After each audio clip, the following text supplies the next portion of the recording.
200 unit free होती थी। 200 unit कहते हैं ना, 200 यूनिट फ्री होती थी। बंदे पहले 1 मीटर लगाते थे, अब पहला फ्लोर चढ़ाते हैं 2 मीटर, तीसरा 600 यूनिट फ्री। ये बीजेपी दावा बेशक कर रही है, उनके पास दिल्ली के अंदर मुख्यमंत्री के लिए चेहरा कोई है ही नहीं। दिल्ली के अंदर केजरीवाल ने बहुत बढ़िया काम करा, क्योंकि बीजेपी ने कोई काम नहीं करा, क्योंकि केजरीवाल ने इतना बढ़िया काम करा। नमस्कार दोस्तों, सलीम में स्वागत है आपका। 2025 को लेकर क्या माहौल रहेगा दिल्ली का? दिल्ली का माहौल ठीक है। दिल्ली में इस समय केजरीवाल का शासन चल रहा है। अब मैं ये बताना चाह रहा हूँ, ये जो कह रहे हैं कि केजरीवाल, ये मैं ये नहीं कह रहा, मैं कह रहा हूँ कोई भी काम कर रहा है। अभी कहते हैं बस फ्री कर रखी है। अब मैं बस से ही जाता हूँ। बस की ये स्थिति है कि आप जाके देखो, चढ़ोगे पहले धक्का मार के नीचे फेंक दिए जाओगे। फ्री 200 यूनिट फ्री होती थी। 200 यूनिट कहते हैं ना, 200 यूनिट फ्री होती थी। बंदे पहले 1 मीटर लगाते थे, अब पहला फ्लोर चढ़ाते हैं 2 मीटर, तीसरा 600 यूनिट फ्री। ये दिमाग लगा रखा है। तो तुम इंसान को चोर बना रहे हो, मेरी नजर में मुफ्त खोर बना रहे हो इंसान को।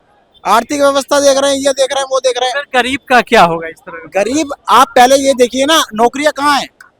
आप सरकार को पहले पॉपुलेशन पे कंट्रोल करना चाहिए। पॉपुलेशन कितनी हो रही है? अगर पॉपुलेशन, आप देखो ना रूस, हर बंदे को, हर शिक्षित, हर चीज है वहाँ पे। अब वहाँ बच्चे करने पे पैसे दिए जा रहे हैं, क्योंकि जनसंख्या कम है, क्षेत्रफल बहुत कम है, बच्चे पे बच्चे दिए जा रहे हैं। पहले आप पॉपुलेशन को कंट्रोल में लाइए, आर्थिक स्थिति अपने आप सुधर जाएगी। पॉपुलेशन कंट्रोल में आएगी, आर्थिक स्थिति सुधरती जाएगी। स्कूलों में लोग कह रहे हैं कि सरकारी बढ़िया कर दिया।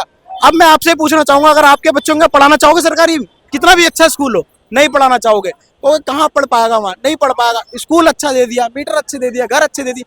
वही है ना इंसान की मानसिकता। इंसान को वो कहता है ना, मालिक जब नौकर भागने को होता था क्या कहता है, 2000 रुपये बढ़ा। केजरीवाल आएगा क्या कहेगा 200 की जगह 300 यूनिट। आने वोट यही है। अरे जिस चीज में सुधार लाना उसको लाओ। दिल्ली में क्या मैं ये रहेगा? कहना चाहता हूँ कि ये जो फ्री व्री है ना, फ्री, या तो आपको फ्री चलानी है, एक पिंक बस चला दो, लेडीजों के लिए पिंक जाने दो, जेंट्सों के लिए किसी प्रकार का कुछ नहीं है, बस ड्रामेबाजी बना रखी है, बस और कुछ नहीं। तो 25 में क्या माहौल रहेगा? बीजेपी आएगी तो सुधार होगा। भाई 25 का माहौल तो देखो ऐसा है कि केजरीवाल बेशक जेल में चले गए, लेकिन आएंगे केजरीवाल ही। दिल्ली का माहौल उन्होंने अपने कब्जे में ले रखा है, क्योंकि उन्होंने व्यवस्था तो बहुत बढ़िया करी है, लेकिन उनको सीनियर सिटीजन के लिए भी करना चाहिए, क्योंकि खाली महिलाओं से खाली थोड़ी हो रहा है। उन्होंने तो हर घर से एक महिला ले ली, जो जॉब कर रही है और जो नहीं कर रही, चाहे उन्होंने कुतुब मीनार घूमना हो, चाहे जामा मस्जिद घूमना हो, लाल किला घूमना हो, चढ़ो बस में और आ जाओ। ये काम नहीं होना चाहिए। जब तक सरकार को पैसा नहीं आएगा तो सरकार कहाँ पे नालियां बनाएंगी, और कहाँ ये सड़क की व्यवस्था होगी, कहाँ स्कूलों में खर्च होगा? पैसा आएगा तो खर्च होगा ना। हर चीज काम नहीं हुआ दिल्ली में क्या? दिल्ली के अंदर काम हुआ। दिल्ली के अंदर केजरीवाल ने बहुत बढ़िया काम करा, क्योंकि बीजेपी ने कोई काम नहीं करा। क्योंकि केजरीवाल ने इतना बढ़िया काम करा, स्कूल के अंदर जो कभी आर्थिक स्थिति इतनी बेकार हुआ करती थी, आज जाओ, आज हर बंदा टीचर टाइम पे आ जाता है। पहले टाइम पे नहीं आता था। अब पढ़ने में बच्चे होशियार हो गए। पहले कोई पढ़ रहा है ठीक है, नहीं तो मैडम है अपनी स्वेटर बुनने में लगा रहती थी, कोई मतलब नहीं था बच्चा पढ़ रहा है नहीं पढ़ रहा। लेकिन अब क्या है कि अब कहीं ना कहीं कभी इंक्वायरी हो जाती है, तो लोगों को लगता है कि नहीं, अब हमें टाइम से जाना चाहिए। फिर पहले रजिस्टर में हाजिरी चढ़ती थी, चाहे बंदा आ रहा है, टीचर आ रहा है, नहीं आ रहा। लेकिन अब क्या है कि मशीन से थंब लगता है कि सामने कैमरा भी आता है और सामने फोटो भी आती है, उसकी हाजिरी लिंक हो जाती है। ऑनलाइन सारा सिस्टम उन्होंने बहुत बढ़िया कर दिया है। लेकिन 2025 में क्या माहौल रहेगा कि बीजेपी जिस तरह से दावे कर रही है कि मैं आपको एक बात बताऊं, ये बीजेपी दावा बेशक कर रही है, उनके पास दिल्ली के अंदर मुख्यमंत्री के लिए चेहरा कोई है ही नहीं। वो दावा करते नहीं, वो सिर्फ मोदी के ऊपर उलटते। चेहरा आप करो ना, आप चेहरा लाओ बीजेपी। उसके लिए यहाँ पे तो कम से कम आम आदमी पार्टी हो या कांग्रेस हो, कम से कम एक चेहरा तो सामने लाती है। लेकिन मनोज तिवारी तो है दिल्ली के सांसद हैं अभी भी, और जीते भी, और दिल्ली 7 की 7 सीट ले गई लोकसभा। देखो जी, दिल्ली मनोज तिवारी देखे जीतने के बाद वो दोबारा उस राज्य में उस तरफ जाते ही नहीं है।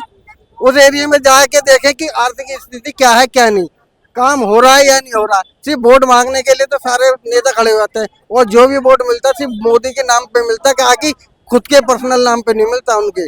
अगर वो अपने नाम पे अगर सामने आके अगर अरविंद केजरीवाल के सामने खड़े हो तो वोट ले जा ही नहीं सकते। अरविंद केजरीवाल के दिल और दुनिया में इसलिए बसे हुए हैं क्योंकि उन्होंने कुछ काम करके दिखा रखा है। घोटाला भी तो किए, तभी तो जेल में भी गए। आज मैं आपको बताऊं कि हर बंदा, हर दूसरी जो पार्टी होती है, अपोजिट पार्टी, दूसरे पे ब्लेम करने को तैयार रहती है। अगर कोई गलती हुई तो सरकार उसका फैसला कोर्ट करेगी, ठीक है। अगर वो जेल गए, जेल से उनको बेल भी मिल गई और बेल से फिर वो बाहर भी आ गए। आज दोबारा उन्होंने स्वाति रानी को वो कर दिया, उन्होंने मुख्यमंत्री पद के लिए 4 महीने के लिए उन्होंने कर दिया।